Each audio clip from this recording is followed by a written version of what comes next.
গত 12/12/2024 তারিখ সন্ধ্যা একটা পারিবারিক নিয়ে একজন মহিলা যার নাম মলিনা নামক, ওনার স্বামীর নাম হচ্ছে বলরাম নামক, ওনার দেওয়ারের সাথে ওনার দেওয়ারের নাম হচ্ছে সজল নামক এবং সজল নামের স্ত্রী নামক, তাদের মধ্যে পারিবারিক সমিতি নিয়ে একটু ঝগড়া হয়েছিল সকাল আনুমানিক 6টা 6:30 এরকমের মধ্যে।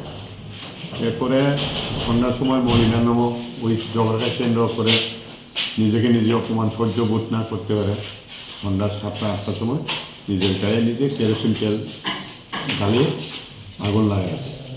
এরপর ওনাকে প্রথমে আনন্দনগর হসপিটাল, এরপরে জীবিতে নিয়ে ভর্তি করা হয়। এরপরে ওনার চিকিৎসা চলাকালীন 13 দিন পরে ওই যে মলিনা নামক জিবি হসপিটালে মারা যায়। এরপরে আমার কেসে যা প্রসিডিউর করার পর আমি আজকে যে মানে ওই কেসের সাথে জড়িত দোষী সজল নামকে আজকে আমি অ্যারেস্ট করি এবং এখন কোর্টে ফরওয়ার্ড করিতেছি।